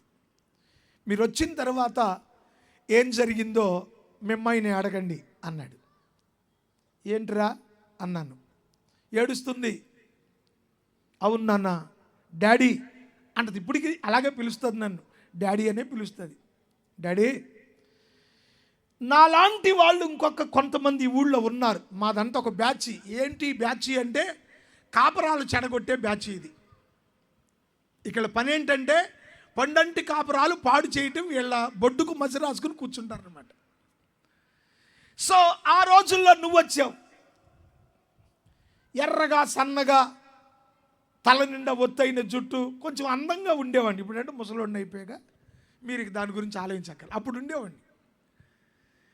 సో మేము అనుకున్నాం, ఈ అబ్బాయి ఎవరో బేపర్ అబ్బాయి అంట, మన ఊరు వచ్చి మన వాళ్ళందరినీ యేసు ప్రభు మతంలోకి తీసుకెళ్ళటానికి వచ్చాడంట అనుకున్నాం మేము. అందులో మేము అనుకున్నాం, ఇట్లాంటి మగవాళ్ళని ఎంతమంది చూడలేదే మనం. మళ్ళీ సంవత్సరం తిరిగి వచ్చేప్పటికి మా ఇంట్లో ఉంటాడు ఈ మగోడు మా మంచం మీద అందంటే ఈ అమ్మాయి. వాళ్ళు అనుకున్నారు, పందెం అంటే పందెం అనుకున్నారు, ఆడవాళ్ళ మధ్యలో జరిగింది. ఆ తర్వాత ఎలాగైనా నేను మిమ్మల్ని నా వలలో వేసుకోవాలి అనే ప్రయత్నంలో నేను ప్రార్థనకు వస్తాను అని మిమ్మల్ని అడిగాను. అంటే మా ఇంటికి వచ్చి ప్రార్థన చేయండి అని అడిగింది. నా పని అదే కాబట్టి ఇంటికి వెళ్ళాను, ప్రార్థన చేస్తే వచ్చా. అలా మీరు మా ఇంటికి రావడం మొదలుపెట్టారు. మీరు నా దగ్గరికి వచ్చిన ప్రతిసారి నేను మీకు తాగడానికి పాలు ఇచ్చేదాన్ని. ఆ పాలల్లో 3 సార్లు మందు పెట్టా. ఆ అమ్మాయి భర్త ముందు చెప్పిన మాటలు, పిల్లలు భర్త ముందు, మా సంఘ పెద్ద సహా ముందు చెప్పిన మాటలు 3 సార్లు మందు పెట్టా. కానీ ఆ మందు మీకేం పని చేయలే. చాలామందికి పని చేసింది, చాలా కాపురాలు పోయినాయి, చాలామంది మగవాళ్ళ చెప్పులు మా వాకిట్లోనే ఉండేవి. కానీ 3 సార్లు మందు పెట్టినా నీకు పని చేయలేదు. అంతేకాదు, తర్వాత దేవుడు నీ ద్వారా నాతో మాట్లాడి నా బ్రతుకు మార్చాడు. నీ దగ్గరే బాప్తిస్మం తీసుకున్నా, నా దగ్గరే తీసుకుంది బాప్తిస్మం. ఆయమ్మే కాదు, ఈ బ్యాచ్లో ఇంకో 4 కూడా నా దగ్గరే బాప్తిస్మం తీసుకున్నారు. అప్పటి నుంచి నేను, నా భర్త, నా కుటుంబం చాలా దీవెనకరంగా ఉన్నాం. నా పాపానికి నిష్కృతి లేదు. నన్ను క్షమించండి, నీ కాళ్ళు కడుగుతా డాడీ. అప్పుడు నిలబడి కొత్త బేసిన్లో కాళ్ళు పెడితే కడిగి, భార్యాభర్తలు పూలేసి కొత్త టాల్తో తుడిసి నాకు బట్టలు పెట్టి, సరే ఈ రోజుకి బతికే ఉంది. ఆ అమ్మాయి బతికే ఉంది, వాళ్ళ ఆయన బతికే ఉన్నాడు, పిల్లలు పెళ్ళిళ్ళైని అంత బాగానే ఉన్నారు. ఎందుకు చెప్తున్నానంటే, ఒక దేవుని సేవకునిగా నేను మీకు చెప్పాలనుకున్నది ఏమిటి అంటే, దేవుడు మనల్ని ఎందుకు వెలిగించాడో దాని యొక్క పారమార్థిక ఉద్దేశ్యం నువ్వు గ్రహించకుండా బ్రతికితే అసలు అది బ్రతికే కాదు. ఆ బ్రతికి ఎవడికి ప్రయోజనం? ఎవడికి ప్రయోజనం? ఆలోచించండి. పౌలు కొరింథీ పత్రిక రాసేటప్పుడు యేసయ్య ఆంతరంగిక ఉద్దేశాన్ని అసలు ఎంత స్పష్టంగా చెప్పాడో మీకు తెలియడానికి ఒక మాట చెప్తాను. కొరింథీలకు రాసిన 2వ పత్రిక అనుకుంటా, 5వ అధ్యాయం 20వ వచనం చూడరా తల్లి. అపోస్తలుడైన పౌలు కొరింథీలకు రాసిన 2వ పత్రిక 5వ అధ్యాయం 20వ వచనంలో,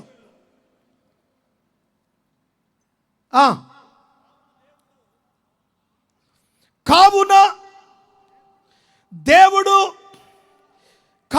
దేవుడు మా ద్వారా వేడుకొనినట్టు మేము క్రీస్తుకు రాయబారులమై దేవునితో సమాధానపడుడని క్రీస్తు పక్షముగా మిమ్మును బ్రతిమాలుకొంటున్నాను.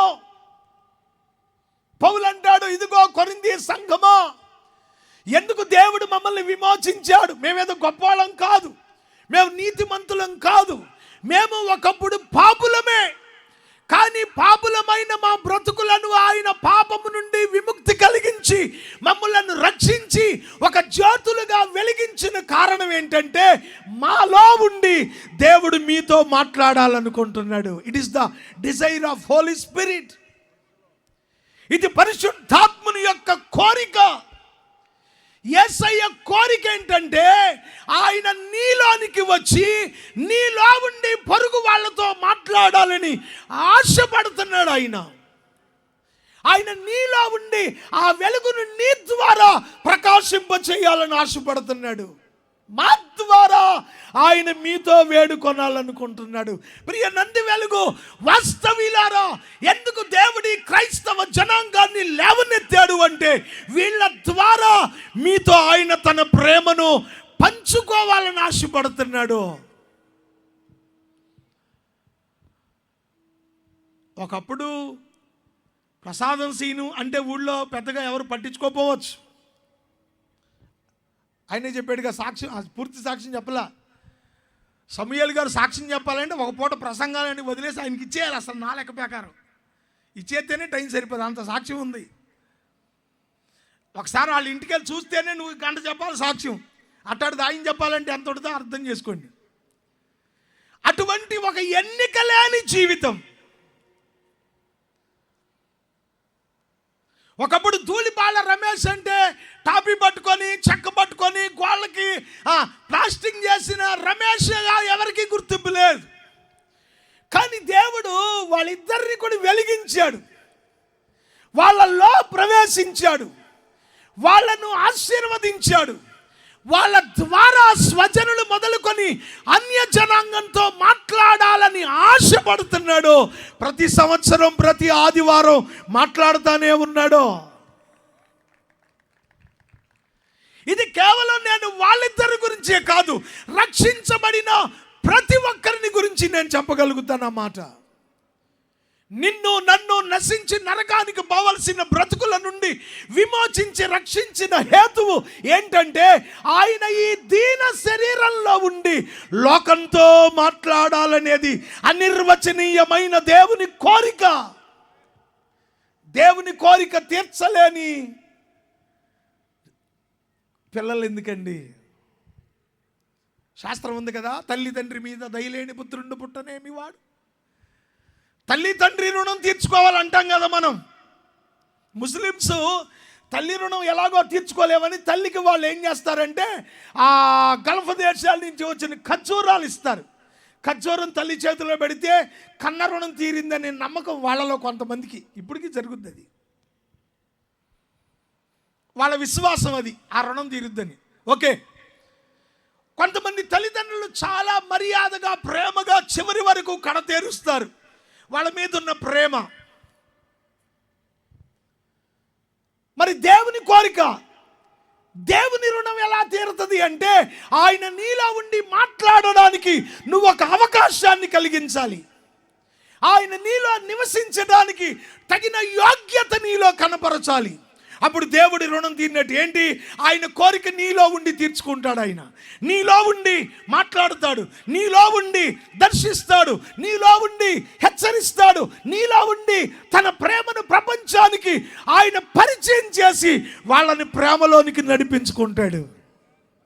ఎంత గొప్ప పని దేవుడు నీ ద్వారా చేయాలనుకుంటున్నాడు. నువ్వు రగిలించబడుతున్నావా? తిమోతి, మర్చిపోమాక, నేను నీకు జ్ఞాపకం చేస్తున్నా, నీకు ఇవ్వబడిన కృపావరాన్ని ప్రజ్వలింపచేయి. ఒకవేళ ఈ రోజు దాకా నివురు కప్పిన నిప్పులాగా లోపల లోపల లోపల లోపల అణగారిపోతే ఈ రోజైనా నువ్వు రగిలించబడాలని దేవుడు కోరుకుంటున్నాడు. సైతాను సమయం కొంచెమేనని తన పనిని ఉధృతంగా చేస్తుంది. నేను మీకు వివరించి చెప్పాల్సిన పని లేదు. అపవాది తన పనిని ఉధృతం చేస్తుంది. మరి జీవం కలిగిన దేవుని పిల్లలారా, మీలో ఏది చైతన్యం? మీరెప్పుడు రగిలించబడతారు? మీరెప్పుడు దేవుని పని కొరకు నడుం కడతారు? ఎలాగున దేవుని ప్రేమ ప్రజలకు చెప్తారు? ఎలాగ ఈ వెలుగు ప్రజల ఎదుట ప్రకాశింప చేయబడతాయి? ఆలోచించండి, ఆలోచించండి.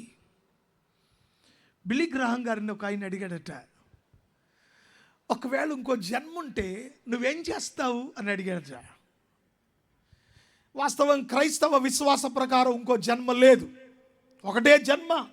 దేవుడిచ్చిన మానవ జన్మ ఇదే. నువ్వేం చేసినా ఈ జన్మలోనే. దేవుని కొరకు ప్రయాసపడతావా?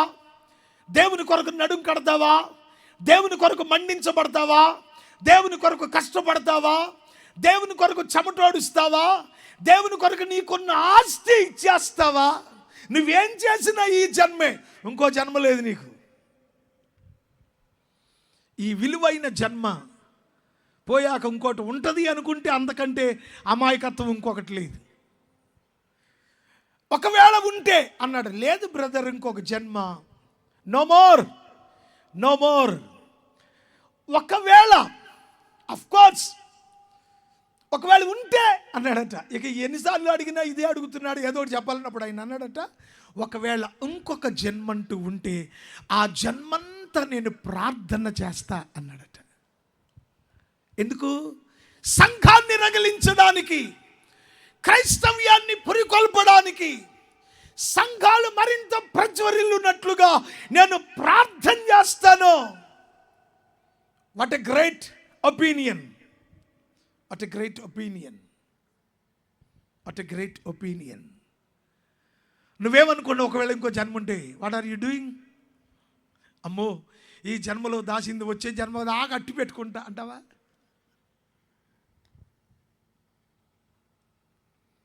దేవుడు మరొక జన్మంటూ ఇస్తే ఆ జన్మ నేను సంఘములో మరింత రగిలించబడడానికి ప్రార్థన చేస్తా జన్మంతా అన్నంట దైవజనుడు బిల్లీ గ్రాహం. దేవుని సేవ ఎడల వాళ్ళకు ఉన్నటువంటి ఆ అనిర్వచనీయమైన ఆ ఆసక్తి, ఆ పౌరుషం, ఆ పట్టుదల.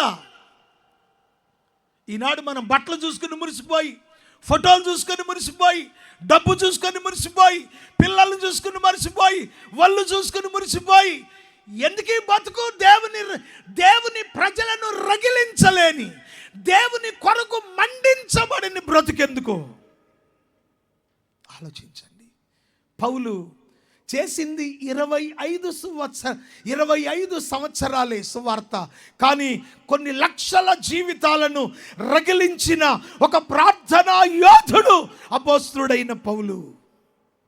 ఆయన అంటాడు, ఎందుకు దేవుడు నన్ను మండిస్తున్నాడు అంటే ఆయన నాలో ఉండి ఈ మంట అనేకులను తాకాలని కోరుకుంటున్నాడు.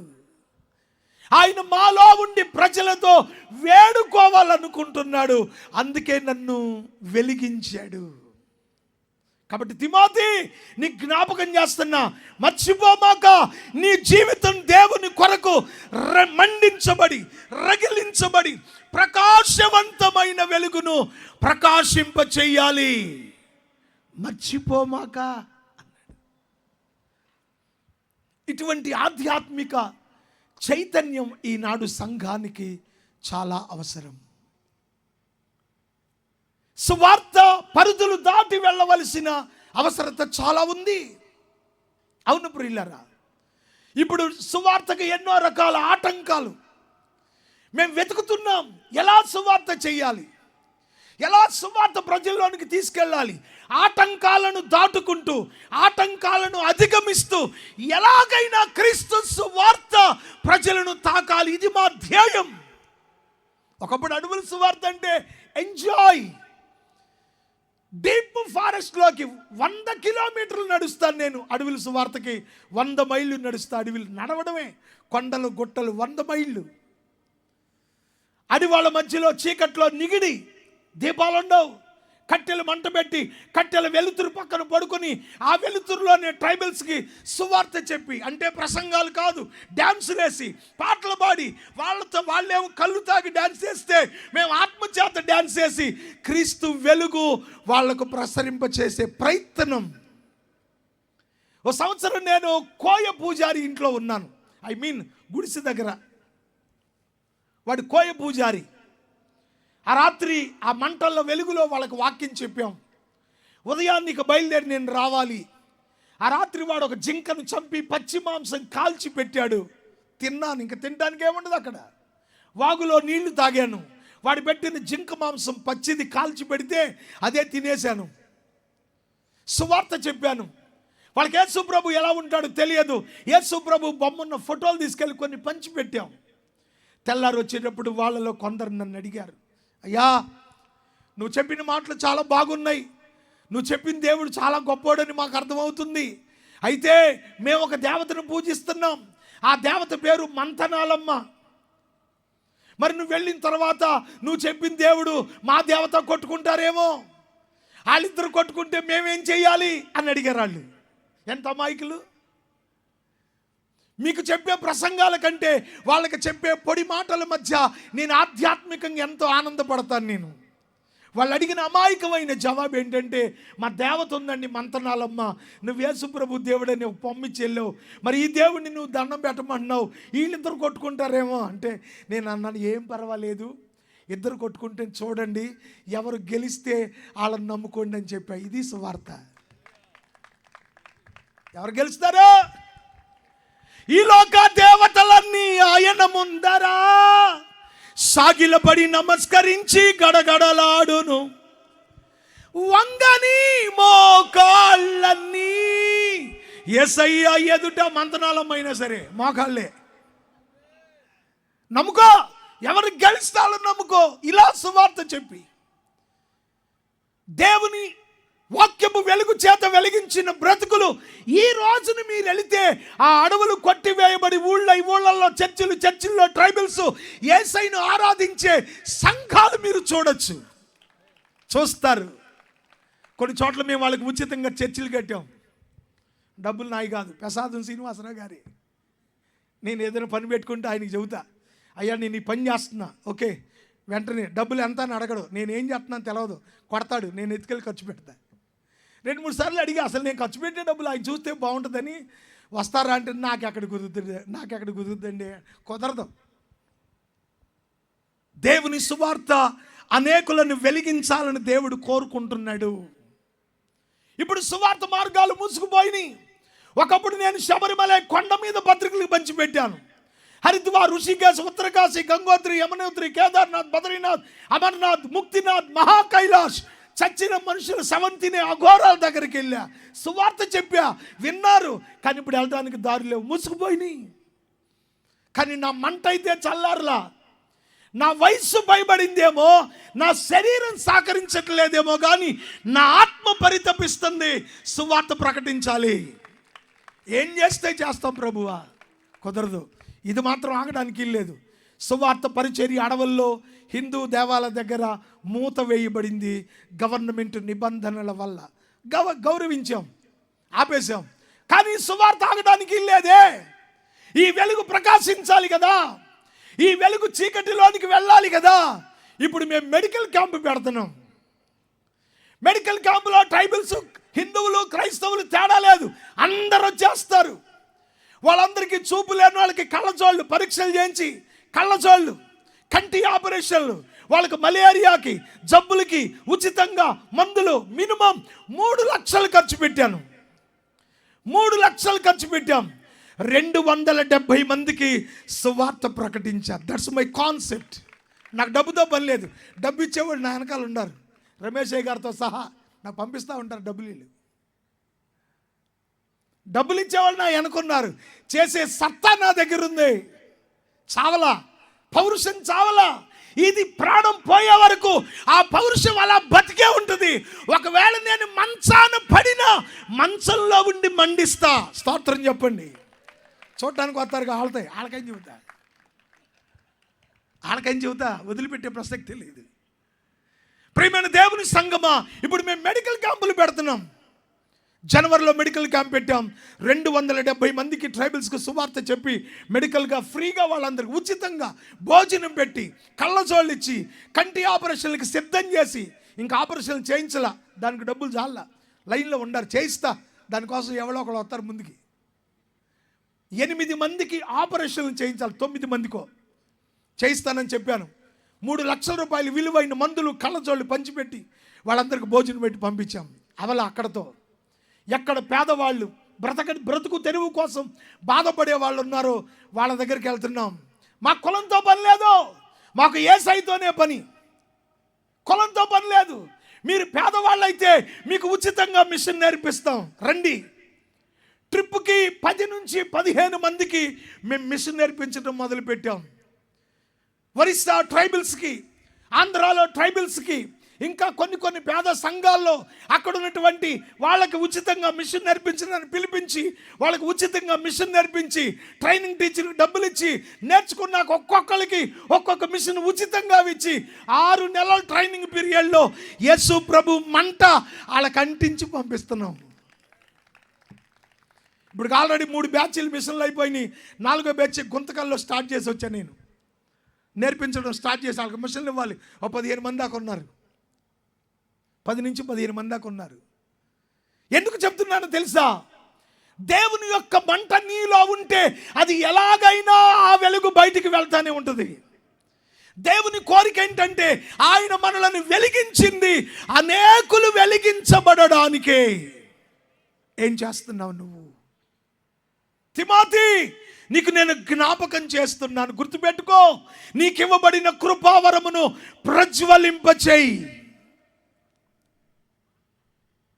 ప్రియమైన దేవుని సంఘమా, దేవుని ప్రజలారా, క్రీస్తు వెలుగు సమాజాన్ని వెలిగించాలని దేవుడు మనలను వెలిగించాడు. ఆ వెలిగింపబడిన దైవ కృపావరం అనేది నీవు ఎక్కడో కొంచెం కిందో మంచం కిందో పెట్టడం కాదు. నీకు ఆర్థిక వనరులు ఉంటే ఆర్థికంగా పనిచేయి, శారీరకంగా వనరులు ఉంటే శారీరకంగా కష్టపడు. లేదు, పాటలు పాడగలిగితే పాటలు పాడు, ప్రసంగించగలిగితే వాక్యం చెప్పు. నువ్వేది చెయ్యగలిగితే ఆ విధంగా ఈ వెలుగును తోటి వాళ్ళ మధ్యకు ప్రకాశింప చెయ్యాలని దేవుని కోరిక. ఆ దేవుని కోరిక తీర్చే సంఘముగా, ఆ దేవుని కోరిక తీర్చే విశ్వాసులుగా, ఆ దేవుని యొక్క ఆలోచన నెరవేర్చే ఒక్కొక్క తిమోతిలాగా మనం రగిలించబడితే, పౌలు కన్ను మూసిన వెలుగు తిమోతిలో నుంచి బయటకు వచ్చింది. యేసయ్య సమాధి చేయబడి తిరిగి లేచి పరలోకం వెళ్ళిన 12 మంది ద్వారా వెలుగు ప్రకాశించింది. ఆ వెలుగు ఈ రాత్రి నిన్ను నన్ను వెలిగించిన కారణం అనేక బ్రతుకులను వెలిగించడానికే. అప్పుడే క్రైస్తవ జీవితం సార్థకమవుతుంది. దేవుని యొక్క కోరిక తీర్చబడుతుంది, దేవుని చిత్తము నెరవేర్చబడుతుంది, దైవిక ఆశీర్వాదం చేత నువ్వు నింపబడతావు. అట్టి కృప దేవుడు మనకు దయచేయును గాక. తలలు వంచి కళ్ళు మూసుకోండి. ఒక చిన్న ప్రార్థన.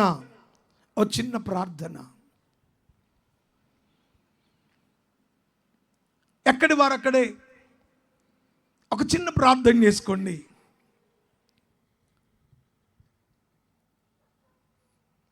అపోస్తలుడైన పౌలు తిమోతికి తెలియచేశాడు, నా హస్త నిక్షేపణ వలన నీకు కలిగిన కృపావరమును ప్రజ్వలింపచేయి. కృపావరం అనేది దిగజారిపోకూడదు. భక్తి అనేది అణగారిపోయేది కాదు. అది ఒక నివురు చేత దినదినము ఆ బొగ్గులాగా మారిపోయేది కాదు. ఆ నివురు పరిశుద్ధాత్మ గాలి చేత రేగించబడితే అది మంటై పర్వతములను అరణ్యములను కాల్చినట్లుగా నీలో ఉన్న దేవుని వెలుగు, నీలో ఉన్న దేవుని అగ్ని అనేక జీవితాలను మండించి వెలిగించడానికి ఒక జ్యోతిగా, ఒక దీపంగా నీ జీవితం విరాజిల్లాలని దేవుడు కోరుకుంటున్నాడు. ప్రభువా, ఈ అంచె దినాలలో నన్ను ఒక దీపంగా, అనేక మందికి వెలుగునిచ్చు జ్యోతిగా నువ్వు నన్ను వాడుకోనైనా. నేనేదో నామకార్థంగా బ్రతకడం కాదు, నేను చేస్తున్న భక్తిని సరిపెట్టుకోవడం కాదు, ఒక పరిధికి కట్టుబడి బ్రతకడం కాదు. నా బ్రతుకు ఇంతటితో చాలు, నేను బాగా భక్తి చేసేసా ఇక చెయ్యక్కర్లేదు అనడం కాదు. దినదినము నేను మండించబడాలి, దినదినము వెలిగించబడాలి, దినదినము అనేక జీవితాలను వెలిగించేటట్లుగా నన్ను వాడుకో అని ప్రార్థన చేసుకోండి. సకలాశీర్వాదములకు కారణభూతుడా, సర్వాధికారి, సర్వశక్తిమంతుడా, గనుడా, గొప్ప దేవాన్ని ఘననామాన్ని బట్టి మీకు వందనాలు, కృతజ్ఞతలు. మాలో ఉన్న దైవిక కృపావరము అనునిత్యము ప్రజ్వలింపజేయబడినట్లుగా ఒక దైవికమైన ఆధ్యాత్మిక అనుభవంలో మేము మరింతగా ఎదగడానికి, మరింతగా రగిలించబడడానికి, మరింతగా ప్రకాశించడానికి నీ కృప నాకు దయచేయండి. అట్టి కృప మా మీద ఉంచండి. మమ్మను బట్టి అనేక బ్రతుకులు వెలిగించబడే కృప దయచేయండి. మా గ్రామాన్ని వెలిగించు నాయన. ఈ నంది వెలుగు క్రీస్తు వెలుగుగా మార్చబడినట్లుగా ఒక దీపంగా మమ్మల్ని వాడుకో. విత్తబడిన మాటలు ప్రతి జీవితాన్ని రగిలించడానికి కృప చూపించి మహిమ తెచ్చుకోండి. యేసు నామంలో ప్రార్థిస్తున్నాము తండ్రి, ఆమేన్.